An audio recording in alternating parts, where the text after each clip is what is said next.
আপনারা যদি এক ঢিলে দুই পাখি মারতে চান তাহলে অবশ্যই আমার পুরো ভিডিওটা দেখতে হবে। আজকের ভিডিওটা শুরু করে দিলাম কিন্তু একদম সকাল থেকে। পরোটা সফট হওয়ার জন্য একটা টেকনিক শিখিয়ে দিই আজ আপনাদেরকে। পরোটার আটার ডোটা এত ভালো করে মথবেন যেন একেবারেই নরম সফট হয়ে যায়। যদি পারেন 10-15 মিনিট হাতে সময় নিয়ে পিঁড়িতে রেখে ভালো করে চেপে চেপে মথবেন। ছোটোবেলায় যেমন কাদা মাটি নিয়ে খেলেছেন ঠিক অমন করেই ভালো করে চেপে চেপে মথবেন। ভালো করে ময়ান হয়ে গেলে তখন একটু তেল দিয়ে ভালো করে ঢেকে রাখবেন আধা ঘন্টার জন্য। তখনই দেখবেন পরোটার কামাল। ফ্যামিলির সবাই আপনার হাতের পরোটা খেয়ে দেখবেন সবাই আপনার পরোটার ফ্যান হয়ে গেছে। এইদিকে মামা কিন্তু ধোয়াধাই পছন্দ করে, তাই ভিডিওর মাঝে একটু ধোয়াধাইয়ের ভিডিও রাখার চেষ্টা করি। এটা বলতে চাচ্ছিলাম, আজ কিন্তু আশুরার দিন। এই সমস্ত বড় বড় দিনে আমাদের উচিত বেশি করে ইবাদত করা। ইবাদত করা তার মানে এটা নয় আপনি সারাদিন জায়নামাজে বসে থাকা।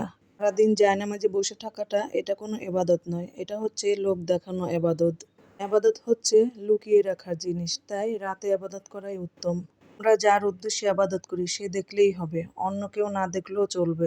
দিনের বেলাতেও কিন্তু টুকটাক আমরা ছোটখাটো ইবাদত করতে পারি, যেটা নাকি মানুষের চোখেও পড়বে না, ইবাদতটাও আমাদের ঠিকঠাক মতো আদায় হয়ে যাবে। রসুল পাক বলেছেন ইবাদত করো ছোট ছোট, তবে রেগুলার করতে হবে সেই ইবাদতটা। রেগুলার নিয়মিত ছোটখাটো ইবাদতের ভিতরে অনেক ফায়দা। একটা হাদিসে পেয়েছি, প্রতিদিন যেই একই নিয়মে যেই ইবাদতটা করা হয়, যদি সে কোনো অসুস্থতার কারণে এই ইবাদতগুলো সে করতে পারছে না, তবে তার আমলনামায় সেই ইবাদতটা ঠিকই লেখা হয়ে যায়। আমার লেজটাকে দেখতে পেলেন, আমি যেখানে যাই সে আমার লেজে লেজে হাঁটে।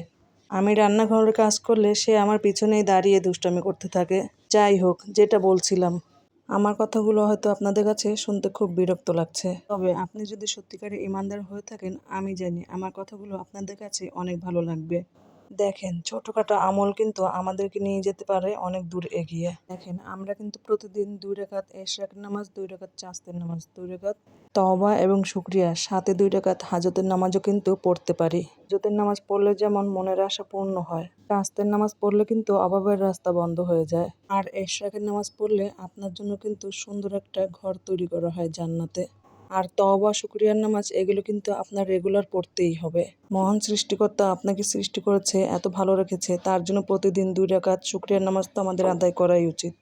আর রইল তওবার নামাজ, আমরা সারাদিন পর ঘুমাতে যাওয়ার আগে কিন্তু 2 রাকাত তওবার নামাজ পড়ে ঘুমাতে পারি। কারণ আমরা সারাদিন চলাফেরার ভিতরে কত গুনাহ না করে থাকি, হয়ে যায় কিন্তু আমাদের অজান্তে। কত না গুনাহ করে ফেলি কিন্তু আমাদের মনের অজান্তেই। সাথে কিন্তু এই আমলগুলোও করতে পারেন, যেমন সূরা মুলক, মুজাম্মিল, আল রহমান, সূরা ওয়াকিয়া, সাথে সূরা জুমাও পড়তে পারেন। আর প্রতিদিন সকালবেলা সূরা ইয়াসিন পড়ার ফায়দাই অন্যরকম। আর এই সূরাগুলোর পড়ার ফায়দা কি বলে দিব অন্য কোনো সময়, অন্য আরেক ভিডিওতে।